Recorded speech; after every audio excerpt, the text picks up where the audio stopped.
Jesus querido, nós te agradecemos, Mestre amado, pela oportunidade de aqui estarmos na condição em que estamos, no momento em que, pequeninos corações que somos, nos dirigimos ao teu augusto e soberanamente bom, para que possamos continuar a receber, e nisso confiamos, as tuas bênçãos, as tuas energias, a multiplicação de recursos por sobre nós, por sobre o nosso querido Instituto de Cultura Espírita do Brasil, por sobre os mentores desta casa querida, representados por Deolindo Amorim e por Jorge Andréa. Nós te pedimos, Jesus, bênçãos especiais por todos os que enfrentam provas e expiações no momento, no planeta que tu diriges, Mestre amado. Permite que o manto de Maria se distenda por sobre todos nós, em nossos projetos no bem, em nossos esforços e em nossos desafios. Rogamos-te, portanto, ao te agradecermos essas bênçãos que já dispensas por sobre nós, mas ainda te pedimos uma bênção e um envolvimento especiais por sobre o nosso querido irmão e companheiro Moacir Costa de Araújo Lima, que vem hoje, mais uma vez, partilhar conosco da alegria de estudarmos a tua mensagem e a codificação no desdobramento da tua mensagem, que nos legou o nosso querido codificador Allan Kardec. Guarda-nos na tua alegria, Mestre, a alegria do teu Evangelho, na tua paz e na tua luz, e que possamos ter um encontro de fraternidade, de estudo, de conhecimento e de paz. Fica conosco, hoje e sempre, que assim seja, sob a graça de nosso Pai.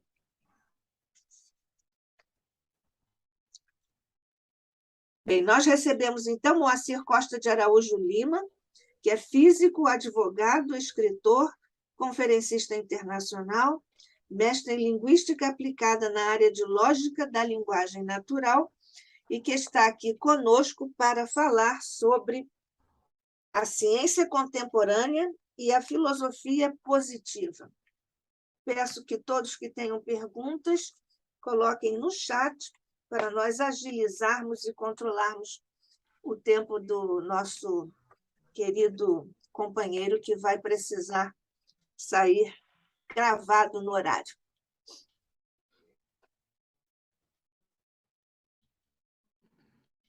Somos todos ouvidos, Moacir. Perfeitamente. Obrigada. Bom, inicialmente, o meu muito obrigado por mais esse convite, essa oportunidade de estar com os irmãos, colhendo todas essas vibrações positivas. E esse tema, que é bastante atual, da chamada filosofia positiva, da busca do bem, foi apenas uma confirmação que a Universidade de Harvard fez a tudo aquilo que nós já sabíamos dentro da doutrina espírita. Estão se aproximando momentos muito importantes em que, pouco a pouco, vão se confirmando todas aquelas assertivas, todos aqueles ensinamentos da nossa doutrina. Existem, por exemplo, 2 pontos que são fundamentais no Espiritismo, e nós, muitas vezes, por estarmos acostumados a eles, deixamos até passar em branco. Há 2 esclarecimentos que foram fundamentais para a nossa compreensão da verdade, e só com essa compreensão da verdade nós podemos buscar a felicidade. Primeiro, 2 grandes revoluções feitas por Allan Kardec no sentido da existência de Deus e dos espíritos. O Deus antigo, vamos chamar assim, o Deus pré-kardeciano, era um Deus altissimamente religioso, mas como todo religioso em excesso tinha lá suas facções, suas preferências. Era um Deus antropomorfizado que, assim como os deuses gregos, herdara todos os defeitos da pessoa humana. Ele tinha o seu clube preferido, ou seja, a sua raça preferida. Ele exigia louvores a todo momento, e toda pessoa que exige louvores a todo momento certamente tem problemas muito sérios de autoestima. Ele tinha a sua raça preferida, ele tinha lá o seu povo preferido, era muito vingativo. Era um Deus muito raivoso, muito cruel. Embora fosse pintado como todo-poderoso, tinha pouca compreensão em relação à sua própria criatura, o ser humano. E ficava muito difícil exercitarmos aquela lei do amar Deus sobre todas as coisas, porque nós tínhamos que temê-lo. Ele era muito severo, não tinha lá muita compreensão conosco, era do tempo da palmatória na escola. E assim punia não só aquele que pecava, como punia também as gerações. Punia filhos, punia netos, punia até a quinta geração, coisa que nem no direito humano, com todas as suas imperfeições, se pensa em fazer. Mas estava ali a imagem. Havia certamente nessa ideia de Deus muita coisa positiva, muita coisa boa, o crescimento, a busca do bem. O bem era pelo menos aconselhado. Mas por esse motivo, desta posição facciosa, muitos filósofos e muitos pensadores não aceitavam Deus. Mas qual era o Deus que eles não aceitavam? Eles não aceitavam aquele Deus parcial, aquele Deus que criou vida só no planeta Terra, o resto do universo, galáxias que nem se compreendia na época, mistérios, quasars, buracos negros. Isso não se tomava conhecimento, as estrelinhas estavam aí só para que a gente desse uma olhada de noite, quando não havia muita nuvem, porque quando havia também era impossível olhar. Então, muitos filósofos, diante dessa ideia de Deus, procuravam outra coisa. E aí surgiu aquela que mais se aproximou da ideia do Espiritismo, que foi a ideia do Deus de Spinoza, aceito por Einstein, aceito pelos cientistas. Quando muitas vezes se olhava o caos no mundo, deveria haver alguma coisa, alguma ordem subjacente ao caos.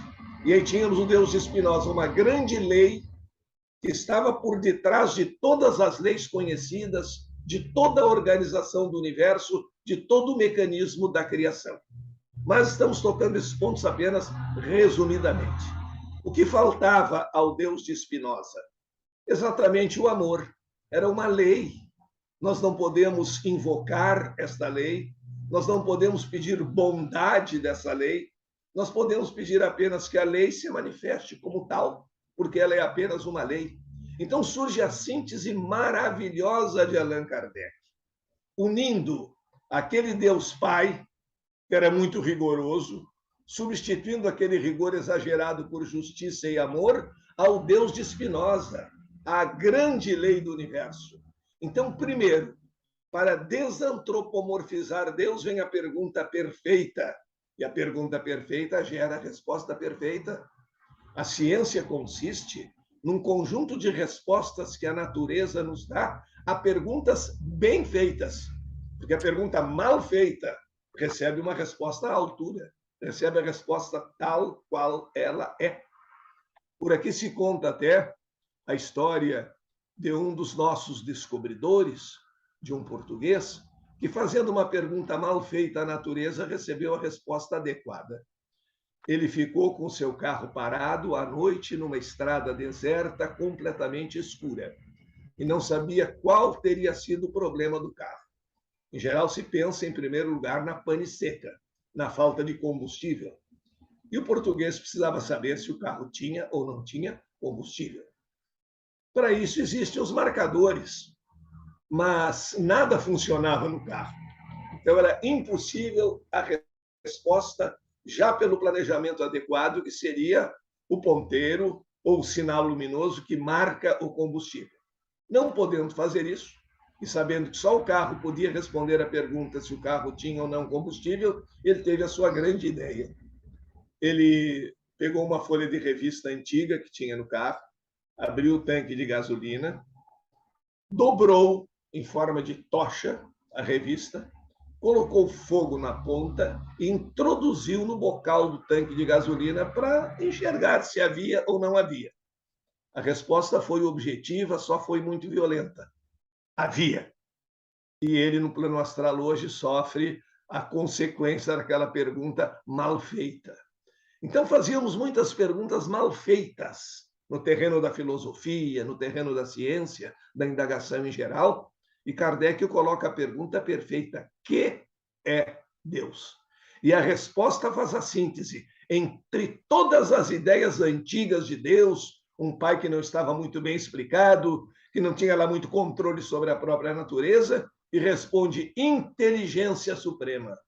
Isto quer dizer uma síntese maravilhosa, ao mesmo tempo lei e sensibilidade, ao mesmo tempo conhecimento e sentimento, ao mesmo tempo razão e fé, ao mesmo tempo ciência e amor, que é absolutamente indispensável. Porque um Deus tribal não ama todo mundo. Uma inteligência suprema, sensível, universal, ama todo mundo. Não sabemos, inclusive, de que maneira somos pequenos, mas sabemos que Deus nos ama. E se não nos amasse, por que nos teria criado?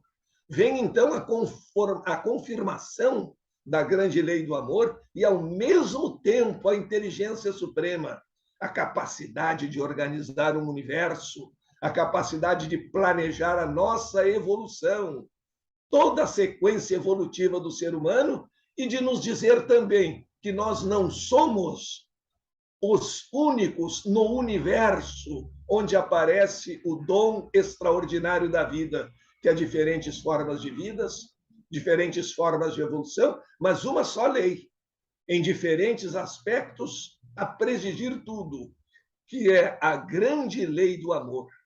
Então, nós temos agora, finalmente, um pai, porque uma lei simplesmente não podemos chamar de pai, mas um pai que não é tão rigoroso assim, que nos perdoa, que nos dá novas chances através da reencarnação, mas que é justo. Então, nós temos um pai extremamente inteligente e amoroso. E essa síntese vem exatamente do começo magnífico da pergunta 1 da doutrina espírita. Além do mais, antes se pensava na possibilidade da continuidade da vida. Os espiritualistas em geral, as religiões em geral, diziam que nós não terminávamos com a morte. Após a morte, nossa vida continuava. Num céu eterno, naturalmente muito aborrecente, porque não se tinha nada a fazer lá, a não ser ouvir corais de anjinhos, que por mais bem afinados que fossem, seria cansativo uma eternidade inteira ouvindo a mesma coisa, sem o que descobrir, sem o que progredir, e o que é pior, ou num inferno eterno. Agora nós entendemos de outra maneira, a partir do mecanismo das reencarnações. Mas esse mundo espiritual estava absolutamente velado, nós não tínhamos acesso. Era proibido o contato com espíritos. O único contato que eles admitiam eram eventuais possessões demoníacas. Não podíamos conversar com a espiritualidade. Então, os nossos amigos morriam no vocabulário antigo, desencarnavam no nosso vocabulário mais aperfeiçoado, iam para algum lugar que nós não sabíamos muito bem qual era e nunca mais nos davam notícia. Estava absolutamente proibido o contato. Pelo menos essa proibição, em seu bojo, demonstra que o contato existe, porque ninguém proíbe aquilo que não acontece, ninguém proíbe aquilo que não existe. Mas era um mistério absoluto. E com a revelação da doutrina espírita, o que aconteceu? Os espíritos estão aqui entre nós a todo momento, o contato é perfeitamente proibido, e ao invés de proibir, o Livro dos Médiuns ensina os mecanismos eficazes para que mantenhamos um eficiente contato com a pátria da espiritualidade. Então, temos um Pai de amor em quem podemos confiar, a quem podemos recorrer e temos a certeza porque os chamados mortos continuam a se comunicar conosco de que a vida continua na pátria da espiritualidade. Esses dois pontos mudaram completamente o conceito do ser humano sobre vida, morte, espiritualidade. O conceito de um Deus, inteligência suprema e também Pai amoroso, e o conceito do Espírito que continua, que se comunica conosco quando na erraticidade e que volta para resgate, para nova aprendizagem, para novas experiências, para enfrentar novos desafios no mecanismo das vidas sucessivas. Essa certeza de um pai inteligente no comando em quem podemos confiar e de que a nossa vida, não estamos aqui pela primeira vez, nem será pela última, continua. E a evolução não é um acidente de percurso, e sim uma lei universal, porque essa inteligência suprema também incorpora a grande lei de Spinoza.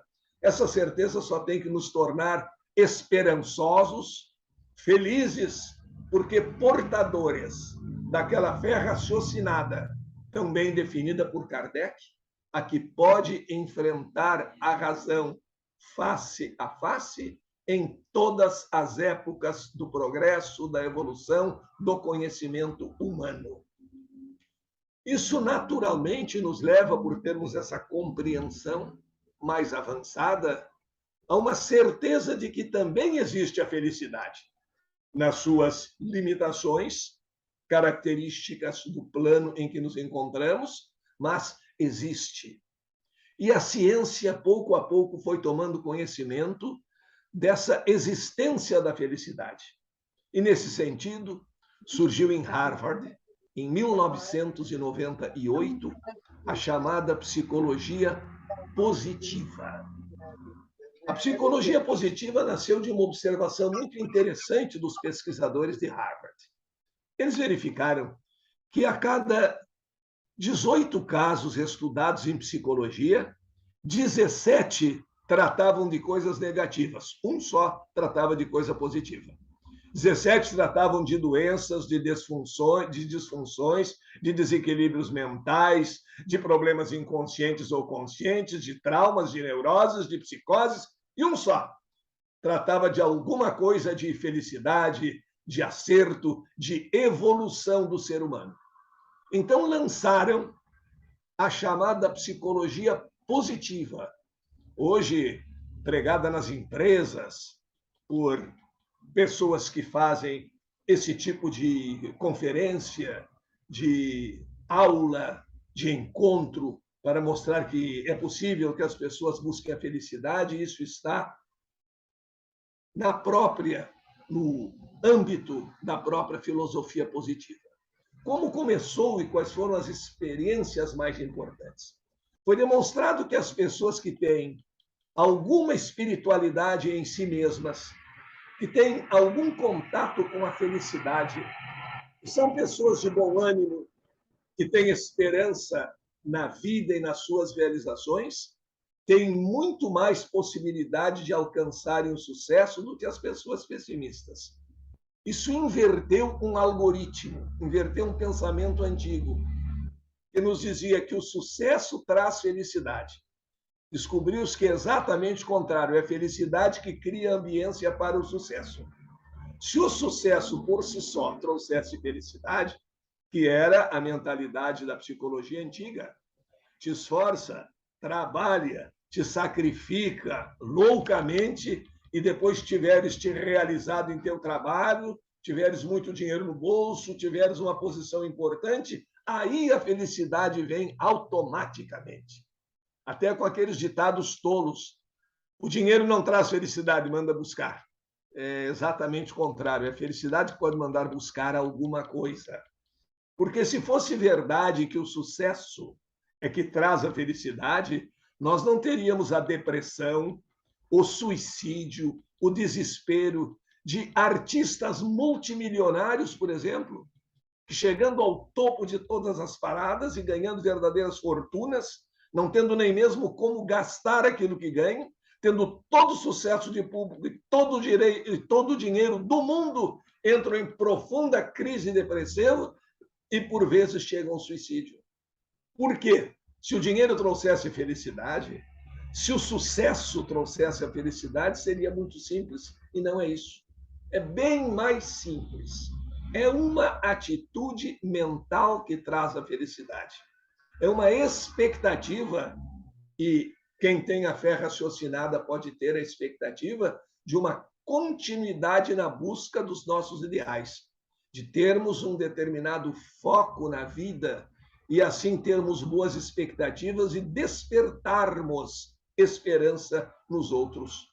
Uma das primeiras experiências feitas em Harvard sobre esse mecanismo da felicidade consistiu no seguinte: os professores selecionaram um grupo de alunos, os professores de Harvard, os psicólogos, alguns físicos em conjunto, selecionaram em uma escola, seria equivalente ao nosso ensino médio, ao nosso segundo grau, em que os alunos estavam no último ano antes da entrada na faculdade, aqui na chamada preparação ao vestibular, a prova do Enem, e selecionaram numa turma 3 alunos. Digamos que se chamassem, por exemplo, João, Antônio e Maria. Espero que não haja problema, porque citei ao acaso 2 meninos e uma menina. Não é questão de machismo nem de busca de idioma neutro. Mas então pode ser Maria, Jacira e João. Pronto. Ou, se quiserem, 4, fica a par. Maria, Jacira, João e Pedro. Pronto, 4. E estes alunos, eles informaram, os pesquisadores informaram aos professores que esses 4 alunos, aquelas 2 meninas e aqueles 2 meninos, submetidos a testes de QI, de QE, eram de inteligência extraordinária, pontos absolutamente fora da curva para cima, tinham um rendimento escolar muito superior e dele se deveria esperar muito durante o decorrer daquele ano letivo. Aí vem o detalhe importante, um compromisso. Os professores jamais poderiam dizer àqueles alunos que eles eram alunos fora de série. Naturalmente, os alunos também não sabiam que haviam sido examinados, testados e que eram absolutamente fora da curva para cima. E assim transcorreu o ano, sem que os professores pudessem dizer a esses alunos que eles eram de altíssimo nível e sem que os alunos soubessem que, após testes rigorosos, foram considerados alunos de nível superior. Termina o ano e os 4 alunos, os 2 meninos e as 2 meninas, não sei se vestiam azul ou rosa, mas os 2 meninos e as 2 meninas tiveram rendimento absolutamente acima da média. E aí se pergunta, bom, mas não há nenhuma novidade nisso? Além de eles serem acima da média, os professores também sabiam disso, embora não pudessem dizê-lo. Mas aí veio a grande surpresa. Os 4 alunos foram escolhidos naturalmente a partir de testes, mas foram escolhidos entre os alunos absolutamente medianos, que não tinham absolutamente nada de especial. E ao fim do ano, conforme a inverdade do teste comunicado aos professores, tiveram um desempenho muito acima da média. Por quê? Quem sabe, conhecendo que aqueles alunos eram alunos de nível superior, os professores, quando eles perguntavam, logo respondiam. Se o aluno começasse a errar na resposta, ajudavam. Não pode ser, esse cidadão é muito inteligente para estar dizendo essa bobagem, e transformava a bobagem numa frase correta. É possível, mas não é só isso. Além disso, existe aquela aura. Hoje nós sabemos que o pensamento é uma forma de energia. Aquela expectativa positiva, e aquela expectativa positiva, aquele olhar positivo que também se transmite, aquele modo de falar com a pessoa que também transmite as nossas emoções, terminou fazendo com que aqueles alunos atingissem rendimento acima da média. Qual é a grande lição disso tudo? A nossa responsabilidade com a expectativa que temos em relação a nossos amigos, a nossos alunos, a nossos filhos, de modo especial aquelas pessoas que de alguma coisa dependem de nós e convivem conosco. Por isso, no início da física quântica, houve uma descoberta muito importante em relação ao comportamento das partículas. E os físicos hoje nos dizem: a expectativa do fato cria o fato. Primeiro se pensou que essa expectativa do fato cria o fato valeria somente para partículas subatômicas, lá num mundo de leis diferentes. Mas Harvard demonstrou que o fato de a expectativa do fato criar o fato vale para os seres humanos, para esse universo de consciência que somos nós. Então, quando temos boas expectativas em relação aos outros, e em função disso nos dirigimos a eles com respeito, com carinho, nós temos facilidade de desenvolver qualidades positivas.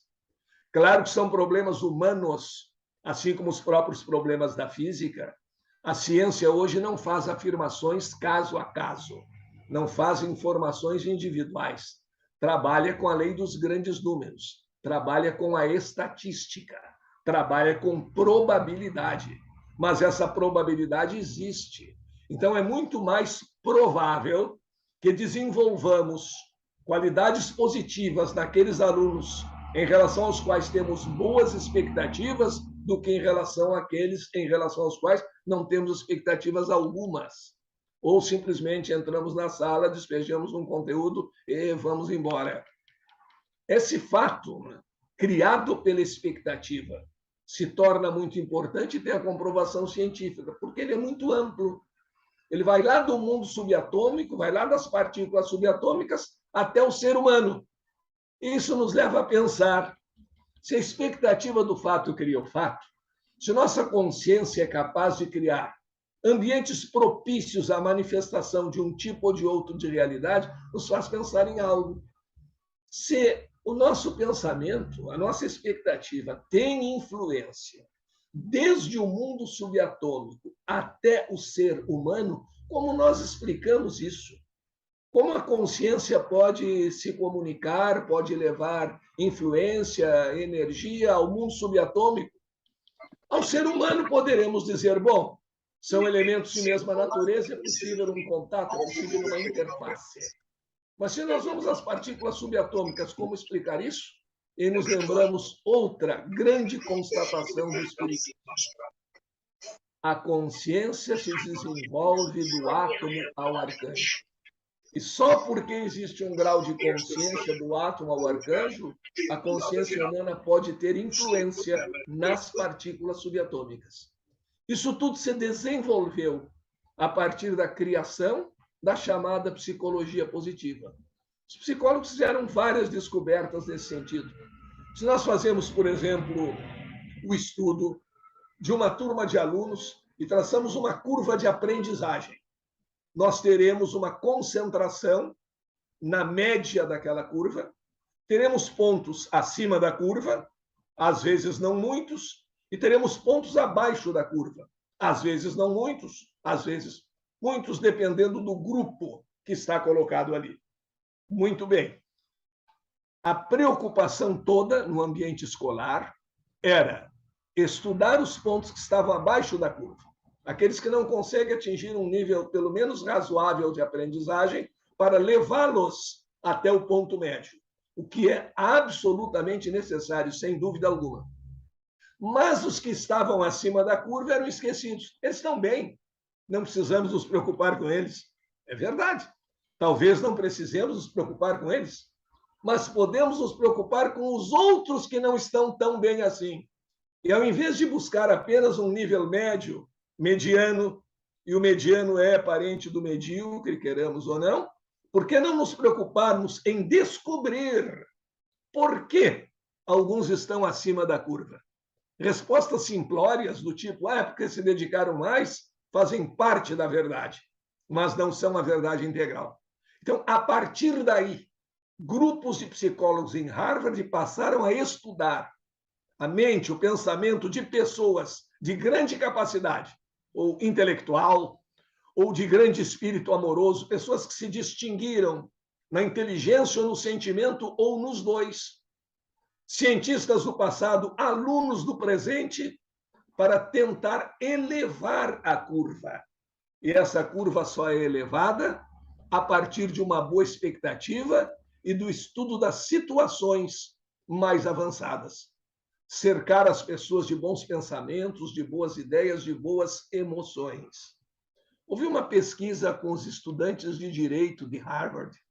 Direito é um curso muito concorrido naquela universidade e que prepara os seus estudantes para um mundo de grande competição, que é exatamente o mundo das lides do direito. E se descobriu que alguns alunos não gostavam de estudar na biblioteca, preferiam estudar no porão. A biblioteca tinha ar-condicionado, iluminação adequada, livros à disposição a todo momento. Para o porão, eles levavam alguns livros, se precisassem de outro, tinham que subir outra vez à biblioteca. A iluminação não era a mesma, o ar não tinha a mesma qualidade, mas eles preferiam estudar no porão. Indagados, responderam algo que nós entendemos dentro da espiritualidade.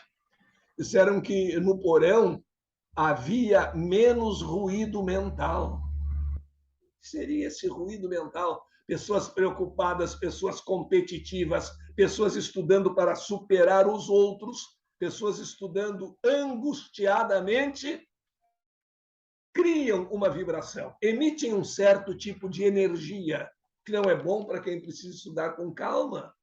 E aí aquele grupo preferia estudar no porão, no silêncio, na tranquilidade. E depois foi feita uma pesquisa de grande duração com esses mesmos estudantes. Aqueles que tinham otimismo, que encaravam a vida com otimismo, apesar de reconhecerem as dificuldades. Há uma diferença entre otimismo e ufanismo. O ufanista é o otimista preguiçoso. Está tudo certo, se melhorar piora, é o Pangloss do Voltaire no Cândido, o otimista, e por achar que tudo está ótimo, que não precisa fazer nada, ele não faz nada. Ele é preguiçoso, como o pessimista. Aliás, o ufanista e o pessimista se tocam como todos os extremos. O ufanista não faz nada porque acha que não precisa, e o pessimista nada faz porque acredita que não adianta. Então se tocam num nada fazer.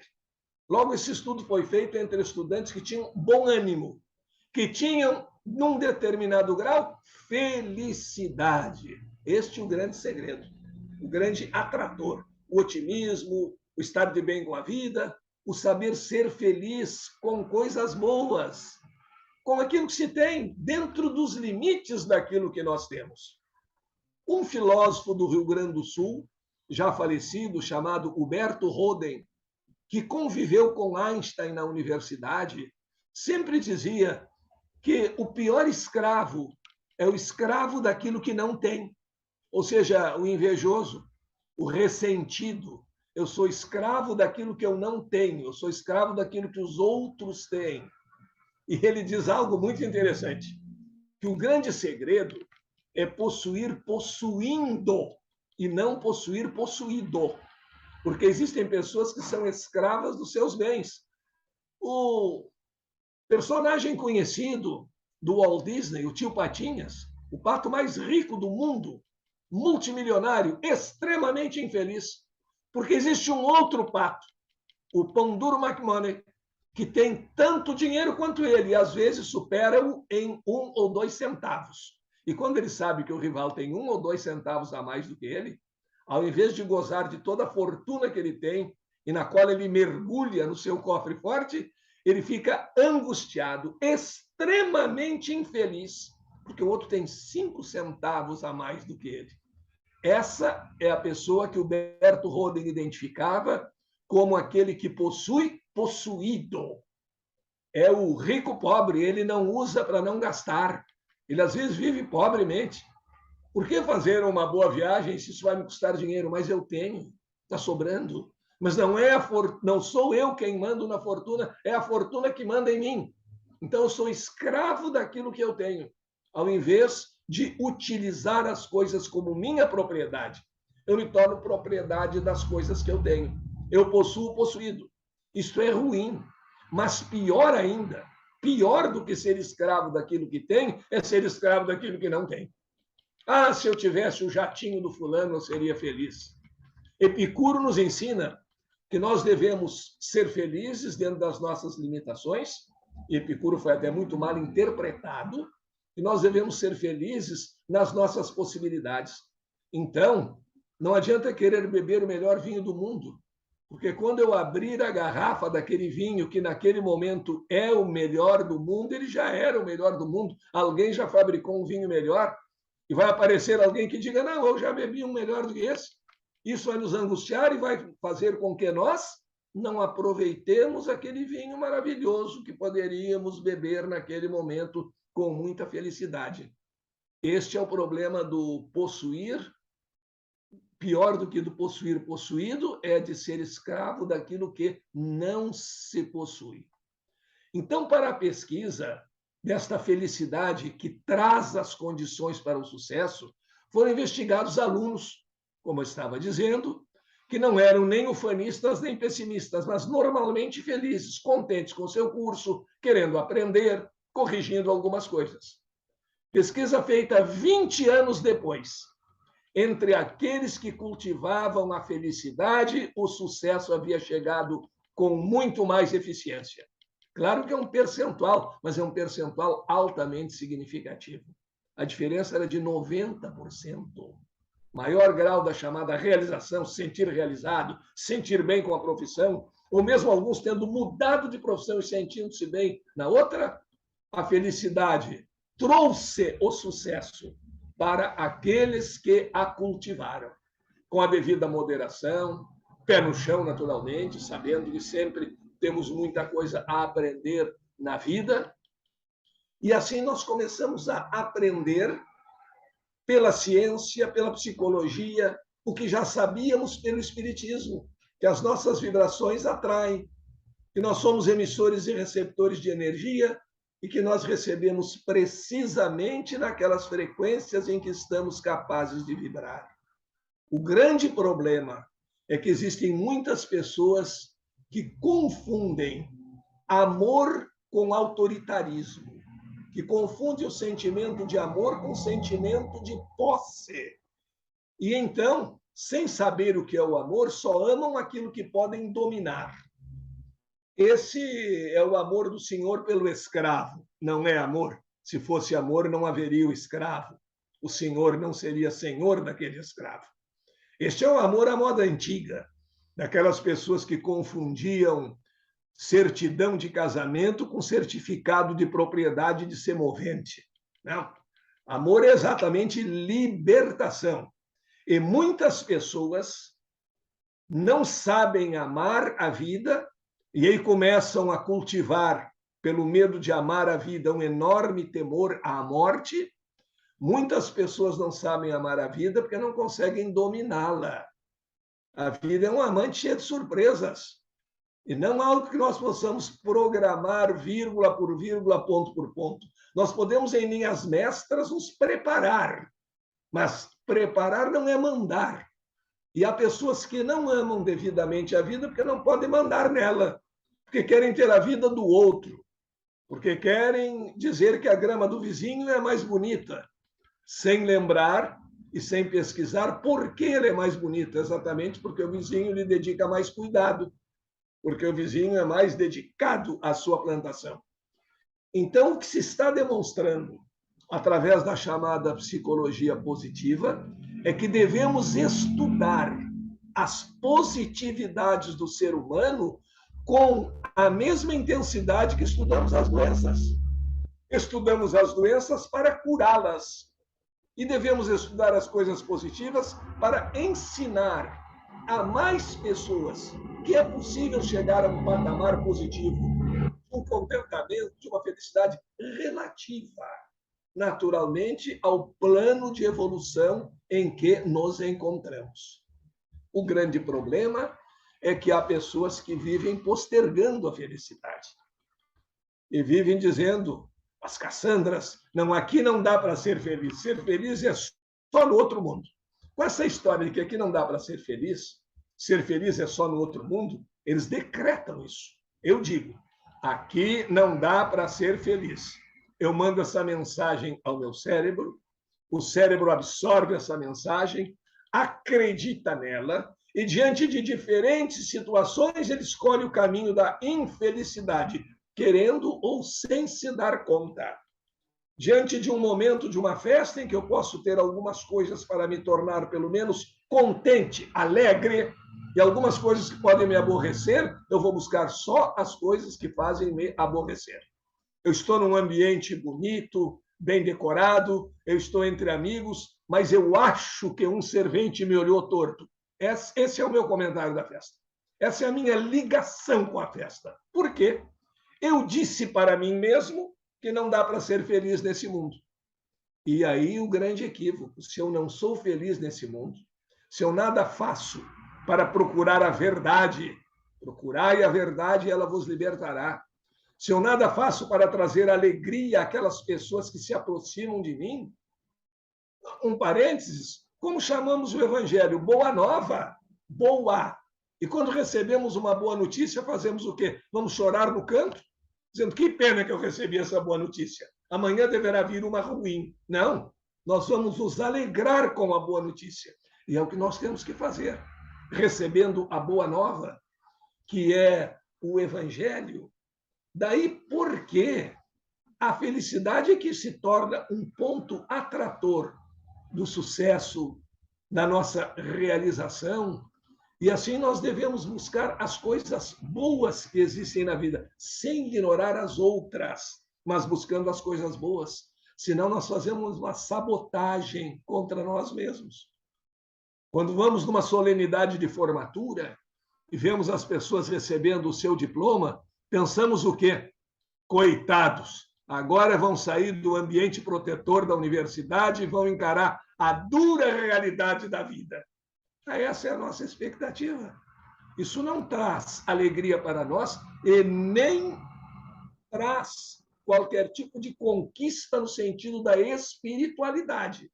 Não é assim que vamos para o astral superior, porque o astral superior reúne aqueles bons espíritos que querem trazer o bem, a felicidade, o ensinamento ao ser humano.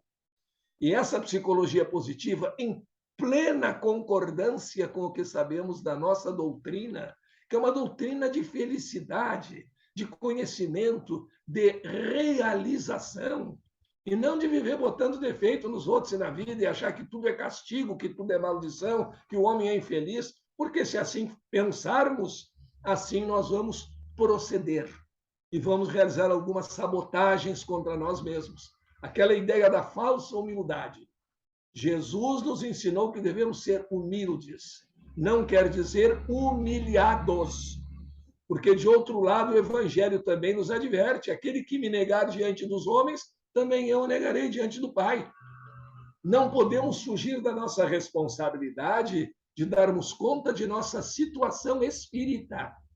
Não é chegar em qualquer momento e começar sem nenhum motivo a falar sobre o espiritismo para quem não quer ouvir. Não. Respeitamos o livre-arbítrio. Mas questionados, devemos responder convenientemente. Esse negócio de espiritismo não é bobagem, essa bruxaria. Os caras acham que estão recebendo espírito aí. E a gente fica bem quietinho. Concorda com isso? Não. Temos que aprender a responder. Naturalmente, para isso não devemos escutar muito debate político, que nem debate é. Mas temos que aprender a responder discordando com harmonia, com amor, respeitando a opinião, mas colocando também a nossa opinião. Debatendo no modo ser, no modo que aceita a outra opinião, mas também traz a sua opinião, porque a verdade liberta. Ou devemos colocar a luz debaixo do alqueire? Por não devermos colocar a luz debaixo do alqueire, devemos dizer, com bom senso, sem desprezar ninguém, dizer a verdade. Senão nós vamos cair naquela falsa humildade que, como eu dizia, nos sabota. Eu não sei nada. Mas quem sou eu? Tão humilde. Isso pode não ser sincero. Todos nós conhecemos alguma coisa. Agora eu vou perguntar para a professora Nádia. Professora, doutora Nádia, a senhora tem algum conhecimento a respeito de literatura e da língua portuguesa? Não, eu nada sei. Está deixando de me ensinar. Está me negando ensinamento. Está sendo malvada comigo e está também praticando uma autossabotagem. E a razão é muito simples. Eu começo a dizer, não, eu nada sei, eu sou muito humilde, eu sou muito pequeno. Pode haver algum momento de dizermos isso, pode. mas não é todo. Se eu começar, não, eu nada sei. Não, eu sou um simples ignorante. E depois eu vou fazer um concurso. Na hora que eu faço o concurso, aí a sabotagem, aí o meu cérebro, tu nada sabes, tu és ignorante. Como é que tu pretendes passar num concurso como esse, que é muito difícil? Em cada 150 passa um, tu, ignorante, que nada sabes, muito simples, muito humilde, não sabes nada, e eu vou responder tudo errado.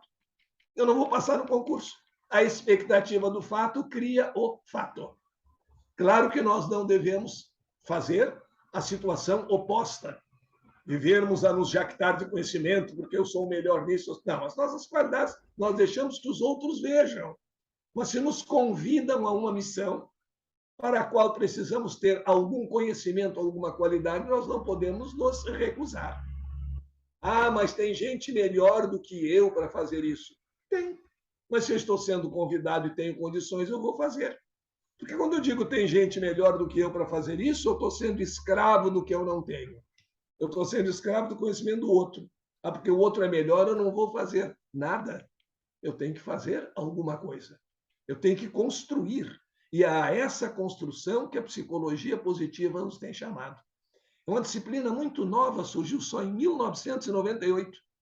Passamos 1998 anos da era cristã estudando desgraça. Finalmente resolvemos estudar felicidade. Demorou para isso entrar na universidade. Aí alguns perguntam, mas por que o espiritismo não é universalmente aceito? Por que na Europa o conhecimento de Allan Kardec não é tão divulgado? Mas esse povo levou 1998 anos depois de Cristo para aprender que pode ser feliz. Aprender o espírito demora mais. Não são coisas muito fáceis, muito simples. Além do que existe aquela pregação de que o homem é mau, que não podemos fazer nada aqui, que devemos postergar tudo. E a doutrina nos ensina que nós devemos procurar a verdade, porque a verdade nos liberta. E ensinar a verdade com compreensão, com carinho, é o maior ato de amor que nós podemos praticar. Um cego está à beira do abismo, pronto a dar o próximo passo, dizer-lhe a verdade. Dizer-lhe que está à beira do abismo é um ato de profundo amor, porque a caridade e o amor andam juntas, um é a materialização, um sentimento é a materialização do outro. E assim é que nós ensinamos. Ensinamos com humildade, não somos os donos da verdade. Ouvimos argumentações diferentes da nossa, mas dizemos a verdade. Ao ateu precisamos dizer o quê? Que o ateísmo, não por nós, mas pela filosofia, é considerado simplesmente uma crença. O ateu é um crente. Alguns, os mais furiosos, ficam muito tristes quando ouvem isso. Mas é uma crença. É uma crença no não existir. É uma crença no não ser.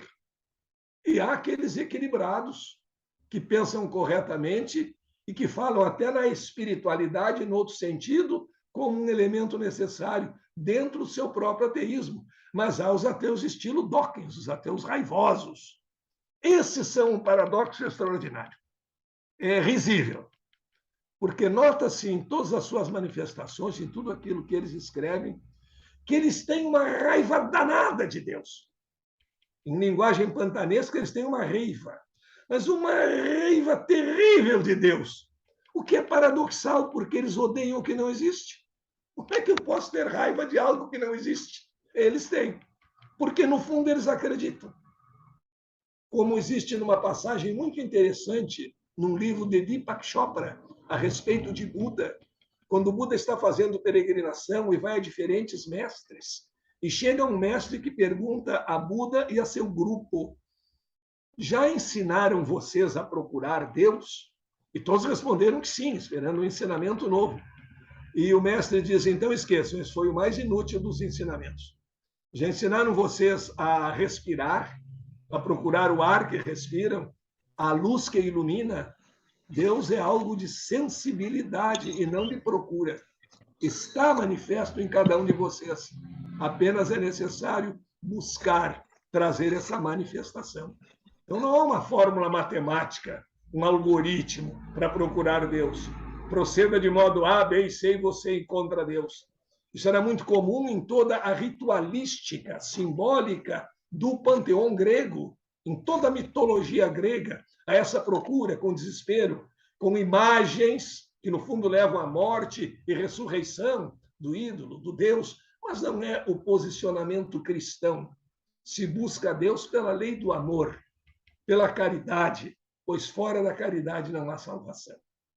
Eu deixo esses minutos agora, então, para algum questionamento, agradecendo mais uma vez o convite de vocês e liberei algumas agendas de manhã de aulas, então estou mais livre para poder conversar com os amigos. A lotação é mais de tarde e de noite. Agora estão recomeçando as palestras presenciais, já a palestra em São Paulo em novembro, mas esse contato aí com esse grupo é preferencial, porque nós estamos falando para pessoas que sabem amar e estudar, ou seja, amai-vos e instruí-vos. E aí se pode ensinar e aprender ao mesmo tempo, um verdadeiro mecanismo de simbiose. Além do que eu aproveito todas essas energias positivas e saio fortalecido, porque a energia se transmite à distância, assim como o som, assim como a imagem, a energia também, e eu posso receber essas energias de amor, de amizade de todos vocês. Muito obrigado mais uma vez e fico à disposição. Muito obrigada, Moacir, mais uma vez, um estudo tão profundo e com a sua inacreditável capacidade didática, que você torna tudo tão simples. Você faz isso com a quântica, sempre faz isso com a ciência, que é a área em que você tem circulado com tanta eficiência e felicidade, para você e para nós. Aliás, é exatamente isso que você tem feito lá nas nossas experiências, nas nossas edições do nosso programa Novos Rumos na Rádio Rio de Janeiro. Eu frequentemente repriso os seus programas, os ouvintes sempre estão muito interessados e elogiam. Você está para voltar, evidentemente. Eu fiz aqui algumas questões, viu? A Rosa agradeceu pela excelente palestra, o Hegel desejou bom dia, e eu não fui tão educada, eu fiz aqui algumas perguntas. É curiosidade. Olha só, eu não sei se você quer que eu leia, porque são 4. Acho que eu leio as 4 e você vai escolhendo e vai fazendo aí a sua síntese, que a sua capacidade de síntese é proverbial. Em primeiro lugar, por que você começou com o panteísmo de Spinoza? A expectativa vale também dos alunos para os professores se tornarem melhores? Aí existe a questão da teoria da autossuperação antecipada, não é isso? Que é exatamente o que está ali em Harvard também. Você pode estabelecer alguma relação entre algum postulado da quântica e as ideias fixas do tipo meninos, meninas, atualmente tão repetidas, do tipo patrulhamento? Porque você foi muito... que você tem também um bom humor, não é isso? E você colheu isso, pensou isso da nossa realidade atual. Então, queria saber se a quântica tem alguma coisa a ver com isso, ou a própria conclusão de Harvard. E a relação entre o senhor e o escravo na dialética de Hegel, para quem não está tão familiarizado com a chamada, né? É até bem conhecida. Dialética de Hegel é a história daquele... era um homem, digamos assim, com posses, né? Mas ele se deixava servir patologicamente, digamos, pelo funcionário dele, pelo empregado. A tal ponto que, uma vez, o empregado precisou sair, estou mais ou menos aqui resumindo e exemplificando um pouco. Então, o funcionário dele precisou se ausentar da casa dele por atender uma questão familiar e se afastou, e quando o funcionário voltou, o senhor dele estava um lixo, a casa estava de cabeça para o ar, ele estava completamente sujo, não comia, enfim, por causa disso, porque a dialética do senhor e do escravo é isso, né? Você até citou o Roden, que também eu adoro essa questão do Roden, e aí nós vimos que o senhor na relação não era o senhor social, era aquele que se fez indispensável ou que se tornou indispensável porque assim foi tratado e pensado pelo senhor. Uhum. Certo. Bom, primeiramente, quanto ao posicionamento de Spinoza, que Einstein, por exemplo, aceitava e muitos cientistas, é um posicionamento. Ele teve a vantagem de.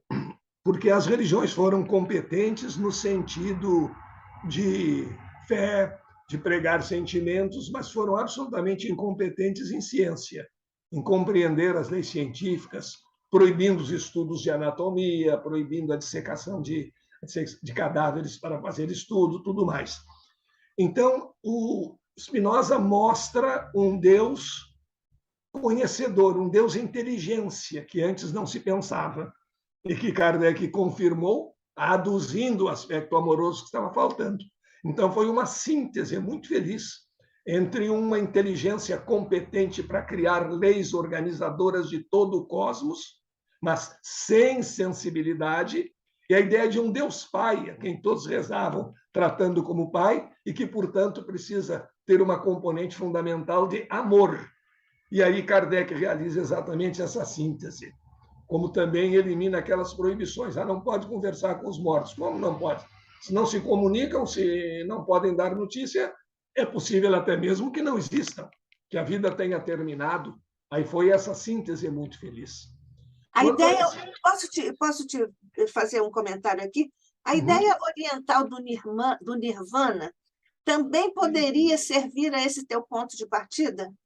Poderia servir exatamente ao ponto de partida, com o detalhe enriquecido pela doutrina espírita, claro, que aquela gota que sai do oceano, mas depois se desfaz no oceano, deixou de ser gota, perdeu a individualidade, que é muito interessante. O Espiritismo traz, ele faz essa síntese maravilhosa, ele nos dá a individualidade, ele pega a sabedoria oriental, ele pega um pensamento de Spinoza, ele pega cânones das religiões antigas, sintetiza, filtra, tira tudo aquilo que seria parte de uma fé cega e nos dá esse conteúdo maravilhoso de inteligência e amor, juntando duas coisas que pareciam ser impossíveis.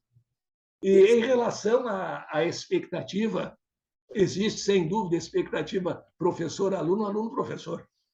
Se o aluno, de repente, ele fica muito desgostoso, ele passa a não gostar do professor, é uma coisa muito interessante. Se a gente fizer uma pesquisa com os alunos, quais são as matérias que tu mais gostas?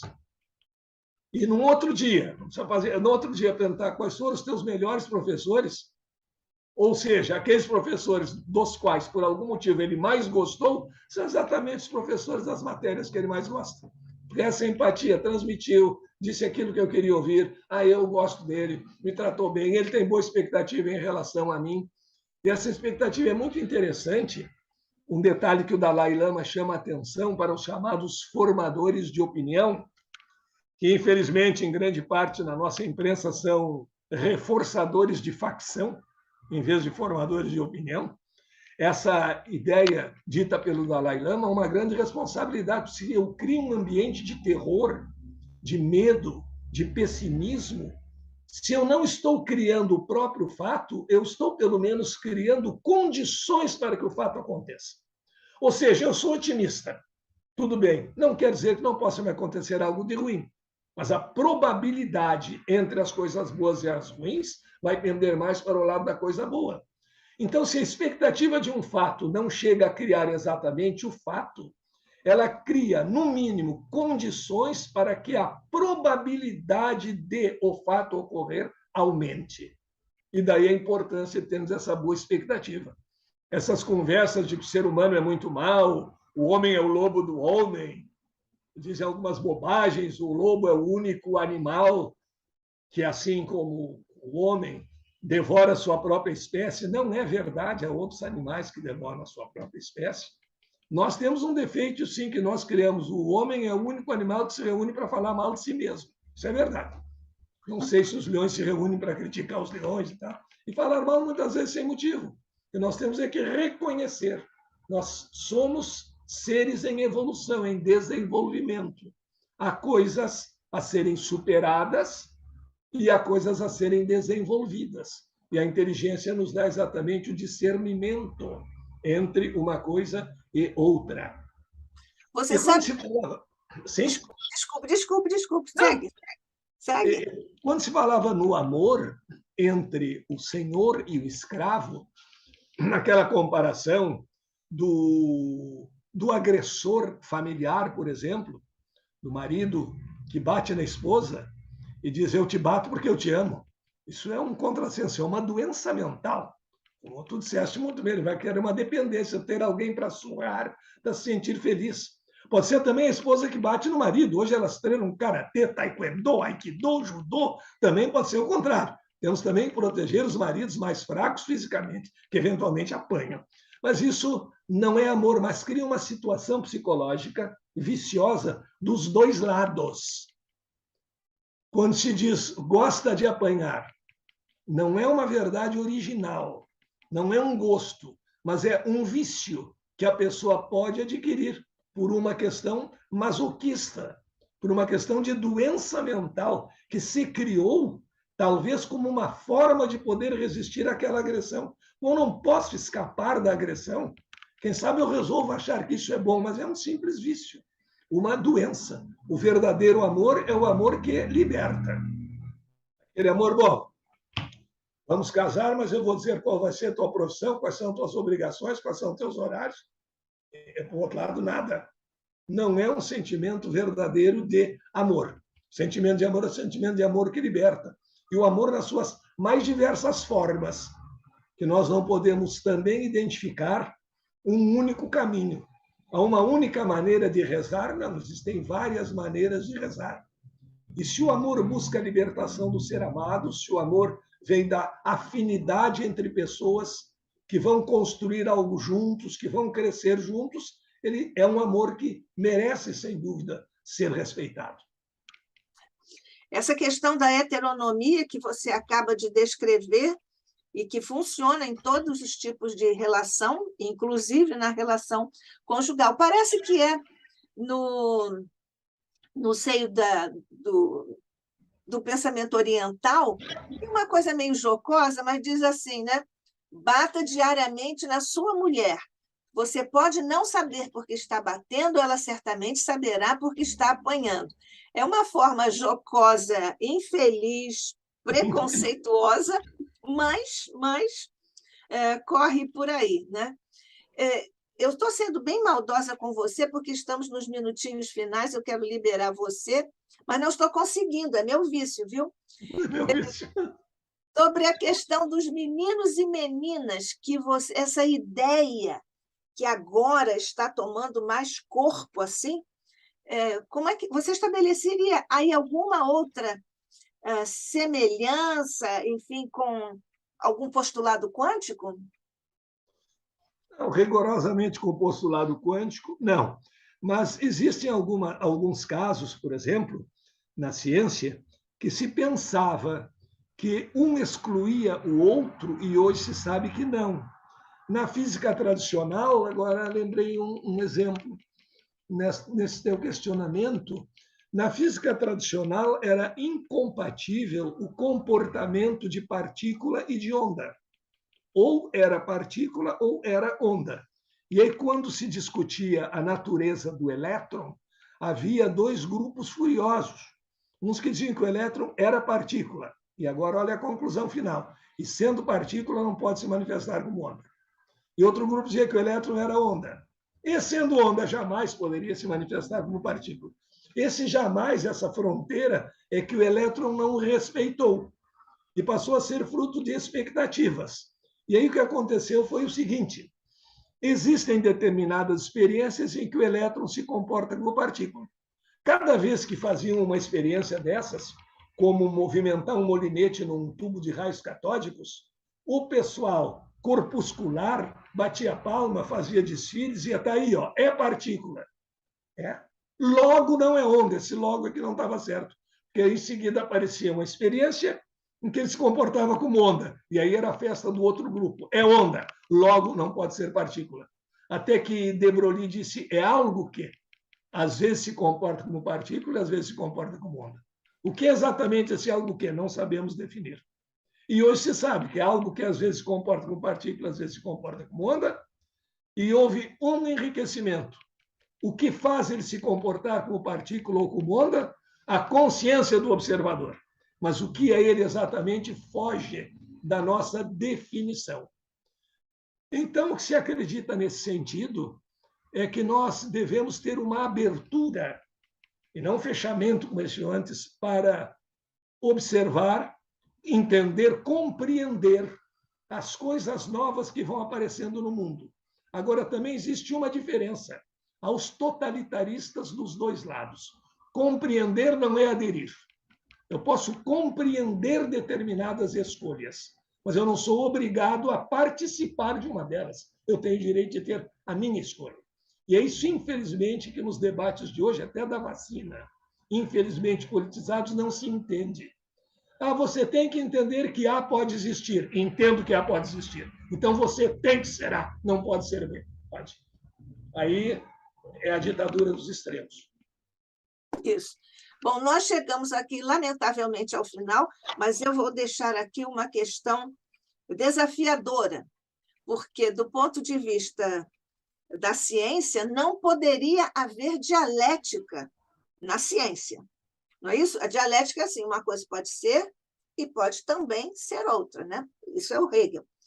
Mas, então, com essa história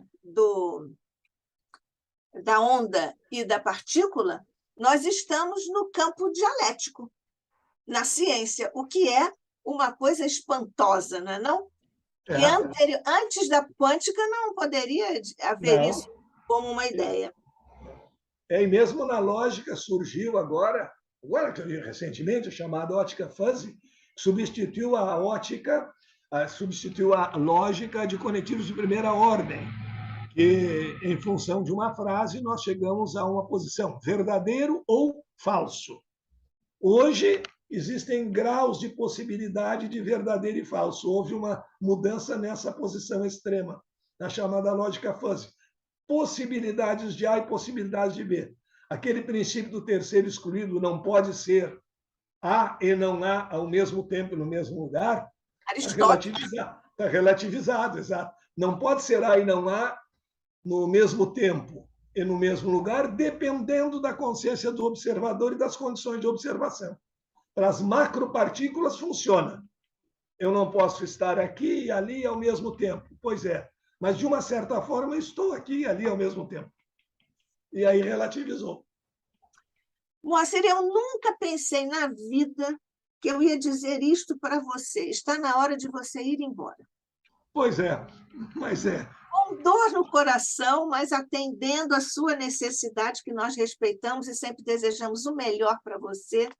Que Deus te abençoe, que você continue no seu brilhante momento encarnatório, não é isso que é a encarnação inteira, de trazer ensinamentos com tanta preciosidade didática, com tanta naturalidade e com tanta organicidade no conhecimento. Muito obrigada mais uma vez pela sua presença aqui, que Deus te abençoe, que agora busquem os nossos mentores espirituais. Ô, Jorge Andréia, cuida aí da coluna do nosso querido Moacir. Então, vamos fazer uma prece para liberar você, Moacir, que Deus te abençoe. Mestre querido, neste instante, ao te agradecermos mais uma preciosa reunião em teu nome, em que aprendemos, nós buscamos interações amorosas, fraternas, a propósito do conhecimento, do teu evangelho e da codificação de nosso querido Allan Kardec. Ilumina e protege, mestre, todos os nossos expositores aqui no ICEB, em particular hoje, com a presença, mais uma vez, a presença de nosso querido Moacir de Araújo Lima. Fica conosco, graças te damos, Abençoa, Jesus, todo o tratamento para o nosso irmão Moacir, também para o nosso irmão César Reis, e que a tua paz e a tua luz possam banhar nossas mentes e corações, como sempre. Assim seja, sob a graça de nosso Pai.